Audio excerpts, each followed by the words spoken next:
आज हम पढ़ेंगे इंडस वैली सिविलाइजेशन को।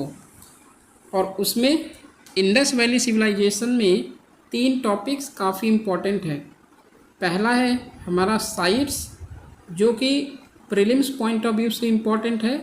सेकंड है टाउन प्लानिंग, टाउन प्लानिंग ये मेंस पॉइंट ऑफ व्यू से इम्पोर्टेंट है। और थर्ड है डिक्लाइन ऑफ हड़प्पन सिविलाइजेशन और इंडस वैली सिविलाइजेशन, जो कि मेंस पॉइंट ऑफ व्यू से इम्पॉर्टेंट है।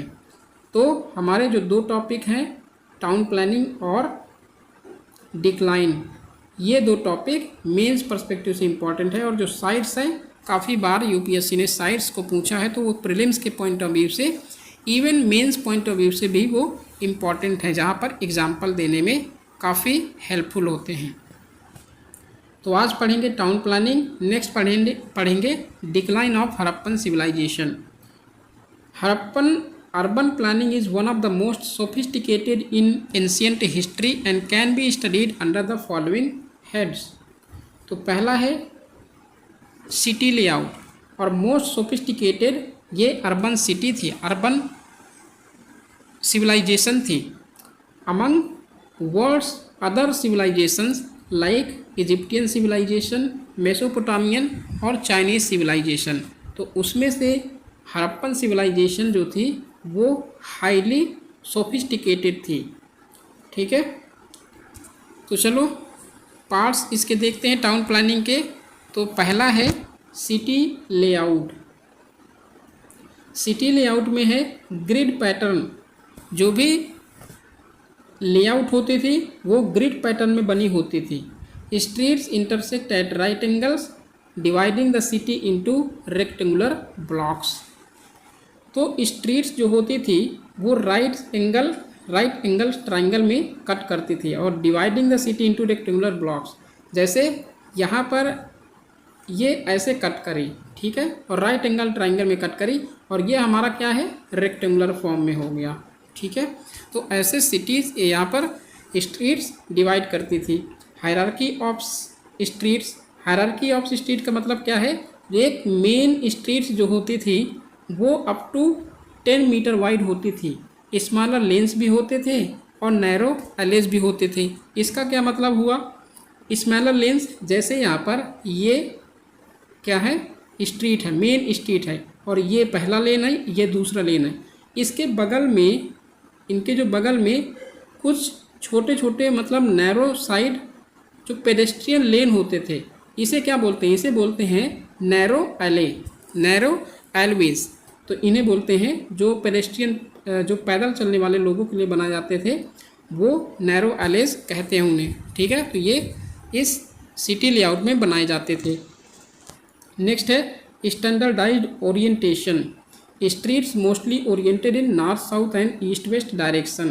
तो ये हमारा नॉर्थ साउथ हो गया, ये हमारा ये हो गया ईस्ट, ये हो गया वेस्ट। ठीक है, तो ये ऐसे डायरेक्शन में बनाई जाती थी स्ट्रीट्स। नेक्स्ट सेकेंड है डिवीज़न ऑफ सिटी। सिटी का डिवीज़न कैसे होता था, तो हमारा 2 सिटी का डिवीज़न था, वो है सिटाडल और ये है लोअर टाउन। सिटाडल में located on raised mud brick platform. एक चीज़ यहाँ पर ये है कि जैसे सिटाडल कौन सी साइड में बनाए जाते थे, जैसे ये हमारा इंडिया है और यहाँ पर हड़प्पन सिविलाइजेशन है, तो इसके वेस्टर्न साइड में सिटाडल होते थे और ईस्टर्न साइड में लोअर टाउन होता था। ठीक है, तो ये याद रखिएगा। Located on raised mud brick platform, citadel mud brick platform में लोकेटेड हुआ करते थे। Contained public buildings like great bath, granaries, assembly halls, ritual platforms. तो ये फीचर्स याद रखना, किसके लिए सिटाडल रेज किए जाते थे, बनाए जाते थे, तो ग्रेट बाथ के लिए ग्रेट बाथ बने हुए थे, ग्रेट ग्रेनरीज होती थी, असेंबली हॉल्स और ritual platforms. Used for administration, storage and ceremonial purposes. जो भी सेरेमोनियल पर्पजेज होते थे वो सिटाडल का यूज़ किया करते थे। ओके, नेक्स्ट है लोअर टाउन। लोअर टाउन में residential areas with houses of baked bricks. Baked bricks का क्या मतलब हुआ, ये है बर्न्ट ब्रिक्स। ठीक है, अब एटलीस्ट 1000 डिग्री सेल्सियस के टेम्परेचर में ये ब्रिक्स को किल्न में रख के गर्म की जाती थी, ठीक है। तो इन्हें बेक्ड ब्रिक्स कहा जाता था, जो पकी हुई ईंटें। ओके, तो रेजिडेंशियल एरिया होते थे जहाँ पर लोग रहा करते थे, वो बेक्ड ब्रिक्स के बने होते थे। और जो ये था ना, ये हमारा सीटाडल वाला, ये मड ब्रिक का बना होता था, ठीक है। Houses had multiple rooms, courtyards, private wells and bathing areas. तो याद रखना, जो लोअर टाउन में है वो बाथिंग एरिया जैसे ग्रेट बाथ बना हुआ था मोहनजोदारो में, ठीक है। नेक्स्ट और थर्ड है बिल्डिंग मटेरियल। बिल्डिंग मटेरियल कैसे यूज की जाती थी? Standardised baked bricks ratio 1:2:4, height width और लेंथ इतनी थी। Uniform brick sizes across regions, मतलब ये 1:2:4 की रेशियो की ब्रिक्स जो होती थी वो उस रीजन में, मीन्स जितना भी बड़ा रीजन था वो सारी एक ही रेशियो का ब्रिक यूज की जाती थी। तो इसका मतलब क्या हुआ? इसका मतलब ये है कि वो इंडिकेट करता है सेंट्रलाइज्ड अथॉरिटी और शेयर्ड कल्चरल नॉर्म्स, ठीक है। तो वो सेंट्रलाइज्ड अथॉरिटी हुआ करती थी, ऐसा देखने में लगता है कि जैसे सेम अगर ब्रिक का यूज़ की जाती थी, इसका इंडिकेट करता है कि वो सेंट्रलाइज्ड अथॉरिटी थी या फिर शेयर्ड कल्चरल नॉर्म, एक दूसरे के कल्चर को शेयर करते थे या फिर सेम कल्चर यूज किया जा करते थे। नेक्स्ट है, फोर्थ है drainage system. Covered drains with inspection holes at regular intervals, ठीक है। जैसे आप, इसका मतलब ये है कि जो ड्रेनेज सिस्टम था उसे कवर्ड करते थे, वो कवर्ड होता था और उसे इंस्पेक्शन करते थे time to time. Inspection hole भी बनाए जाते थे और उन्हें टाइम टू टाइम, मतलब इन एक रेगुलर इंटरवल में उन्हें चेक किया जाता था कि वो सही तरीके से वर्क कर रहे हैं कि नहीं कर रहे हैं। Connected to soak pits for filtration.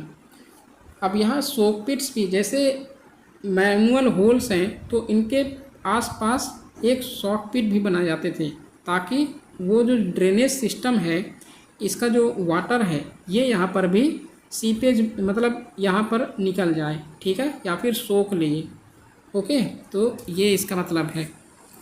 Next है household waste water connected to street drains. जैसे यहाँ पर ये हाउस होल्ड हैं, ठीक है, और यहाँ पर ये ड्रेनेज सिस्टम है, तो यहाँ से स्ट्रीट कनेक्टेड होती थी, बगल में ये ड्रेनेज सिस्टम हो गए, ठीक है, और ये स्ट्रीट हो गई। ओके, ये यहाँ पर हाउसेस हैं, तो ये कनेक्टेड होती थी इससे ड्रेनेज सिस्टम से। तो household waste water connected to street drains, world's earliest integrated sanitation system. तो मैंने पहले ही बोला था कि ये हाईली सोफिस्टिकेटेड अर्बनाइज्ड सिविलाइजेशन है, इसलिए यहाँ पर सारी चीज़ें अवेलेबल थी जो एडवांस एक अर्बन सिटीज़ के लिए, अर्बन सिटीज़ में अवेलेबिलिटी होती है, वो यहाँ पर सारी चीज़ मिलती थी। नेक्स्ट है water management. Dholavira water management Dholavira में देखें तो धोलावीरा में मिला था large reservoirs cut into bed rock. Rain water harvesting यहाँ पर देखने को मिलता है कि रेन वाटर को हार्वेस्ट भी किया जाता था। मोहनजोदारो में वेल्स देखने को मिलता है ईच एंड एवरी हाउसेस में। लोथल में dockyard linked with channels for water flow. जो डॉकयार्ड था उसमें चैनल भी बने होते थे वाटर फ्लो के लिए। ओके, नेक्स्ट है पब्लिक बिल्डिंग्स। पब्लिक बिल्डिंग में हम देखते हैं कि ग्रेट बाथ जो मोहनजोदारो में है, ग्रेट बाथ बना हुआ है, मिला था। Water proofed with bitumen. अब ग्रेट बाथ, यहाँ पर जो बिल्डिंग बनी हुई थी, स्ट्रक्चर बना हुआ है बेक्ड ब्रिक से, वो मतलब वीक ना हो जाए, इसके लिए इसके चारों तरफ बिटुमिन लगाए जाते थे, ठीक है। अब बिटुमिन के कारण ये काफ़ी जो इसका ड्रेनेज सिस्टम था, वो यहाँ ड्रेन होते थे, ड्रेनेज सिस्टम वो ड्रेन हो जाए और सीपेज ना हो सके, नहीं तो ये स्ट्रक्चर को क्या कर देगा, वीक, कमज़ोर बना देगा। इसके लिए बिटुमिन का यूज किया करते थे। Likely used for ritual bathing. अब ग्रेट बाथ किसके लिए यूज किया जाता था? जैसे कि अब अगर मॉडर्न लाइफ में देखो तो कुंभ मेला होता है, तो वैसे ही रिचुअल बाथिंग यहाँ पर ग्रेट बाथ में करने के लिए यूज किया जाता था। ग्रीनरीज हमें मिलती हैं, जैसे Harappa, Mohenjodaro, multiple blocks with ventilated passages. ठीक है, तो हड़प्पा और मोहनजोदारो में ग्रेट ग्रीनरीज मिलती हैं, जो 6 ग्रीनरीज मिलती हैं। ठीक है, 6 ग्रीनरीज, बहुत बड़ी बड़ी ग्रीनरीज मिलती हैं। ये मल्टीपल ब्लॉक्स की होती थी। वेंटिलेटेड पैसेजेस, यहाँ पर वेंटिलेटेड, ताकि यहाँ पर जो सरप्लस प्रोडक्शन है इनको रखा जा सके और वेंटिलेशन की वजह से ये सेफ रह सके, ताकि इनमें कोई मतलब डिसीज़ ना, मतलब या फिर कोई बैक्टीरिया, कोई मीन्स की जो दाना है, ठीक है, ग्रेन्स हैं, वो डैमेज ना हो पाए। ठीक है, इसके लिए मल्टीपल ब्लॉक्स के साथ वेंटिलेटेड पैसेज भी बनाए जाते थे। Assembly halls and pillar halls यहाँ पर देखने को मिलता है। ग्रीनरीज में ये असेंबली हॉल भी देखने को मिलता है। ठीक है, असेंबली हॉल भी होती थी। स्पेशलाइज्ड जोन्स, इंडस्ट्रियल एरियाज देखने को मिलते हैं, जैसे चनहुदारों में बीड्स की इंडस्ट्री मिलती है, लोथल में सेमी प्रीसियस स्टोन्स, हड़प्पा में कॉपर एंड सिल्वर वर्क भी देखने को मिलता है। Market areas inferred from street intersections, जैसे मार्केट एरियाज भी होते थे, जहाँ भी मार्केट लगती थी। और अभी मॉडर्न लाइफ में भी देखो, मॉडर्न वेज, मॉडर्न इंफ्रास्ट्रक्चर में देखो, तो जहाँ भी मार्केट लगेगी उसके चारों तरफ स्ट्रीट वहाँ से इंटरसेक्ट करेंगी, ताकि जो वहाँ के लोग बायर एंड सेलर हैं, व्हीकल्स हैं, वो उनका मोमेंटम रुक ना सके, स्टॉप ना हो सके। इसके लिए इंटरसेक्ट स्ट्रीट्स बनाई जाती थी इस हाईली अर्बनाइज्ड एरिया में भी। यूपीएससी के लिए सिग्निफिकेंस क्या है, देखो अब यूपीएससी के लिए सिग्निफिकेंस प्रीलिम्स के लिए है focus on sites and their special features. क्या क्या फीचर्स हैं, जैसे हम कुछ साइट्स को देखें, वो अब नेक्स्ट साइट्स जो होगी प्रीलिम्स के लिए वो काफ़ी इंपॉर्टेंट होगी, जो आने वाला लेक्चर होगा। ब्रिक रेशियो क्या है, 1:2:4। ड्रेनेज यूनिकनेस, क्या उसमें यूनिकनेस है, तो प्रीलिम्स पॉइंट ऑफ व्यू से ये इंपॉर्टेंट है। मेंस के पॉइंट ऑफ व्यू से देखें तो link urban planning to socio political organisation, uniformity suggest central coordination and standardisation, water management reflects adaptation to the environment. तो ये मेंस पॉइंट ऑफ व्यू से इम्पॉर्टेंट है। जो भी एनालिटिकल बेस्ड होगा पॉइंट्स, वो यहाँ पर मेंस पॉइंट ऑफ व्यू से इम्पॉर्टेंट है। जैसे सोशियो पॉलिटिकल ऑर्गेनाइजेशन की जो अर्बन प्लानिंग थी वो कैसे थी। ठीक है, मेंस के प्रीवियस ईयर क्वेश्चन में देखें तो जीएस पेपर 1 में 2020 में क्वेश्चन आया था, to what extent is Harappan urban planning relevant for contemporary cities. तो कहाँ तक आप ये किस सीमा तक आप सोचते हैं कि Harappan urban planning contemporary cities के लिए रेलिवेंट है।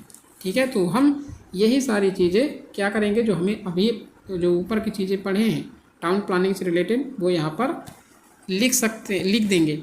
और इसे बताना है कि और ज़्यादा सोफिस्टिकेशन क्या था वहाँ पर, रेलिवेंट किस लिए है। ठीक है, तो यहाँ पर ईजिली हम इस क्वेश्चन को लिख सकते हैं। जीएस पेपर 1 2017 का देखते हैं। How do you justify the view that the level of excellence of art of Harappan civilisation was not repeated in later periods. मतलब लेटर पीरियड में ये रिपीट नहीं हुआ, जैसे कि हड़प्पन सिविलाइजेशन की जो आर्ट थी वो एक्सीलेंस थी, वो बाद वाली पीरियड में ऐसा क्यों नहीं हुआ। तो जस्टिफाई करना है, ये थोड़ा सा मुश्किल है अदरवाइज़, क्योंकि आपको एनालिटिकल बेस्ड यहाँ पर सोचना है, उसे लिखना है। ठीक है, तो जब हम तीनों लेक्चर यहाँ पर देख लेंगे, पढ़ लेंगे, उसके बाद ये सारे क्वेश्चन के जो आंसर हैं वो हम यहाँ पर देखेंगे। हिस्ट्री ऑप्शनल अगर आपका है तो ये आपके लिए वेल एंड गुड होगा। 2013 में क्वेश्चन पूछा था, discuss the nature of Harappan urban planning and what it reveals about the socio economic conditions of the people. तो ये आप इजी तरीके से लिख सकते हैं, सारे ऊपर वाले पॉइंट यहाँ पर चिपका दोगे।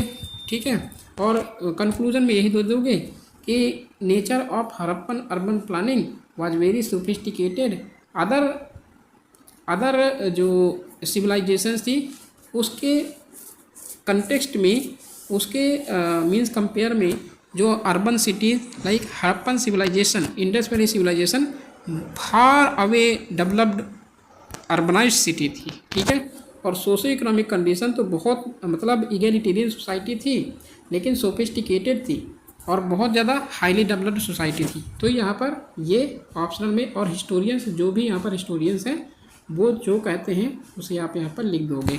ठीक है।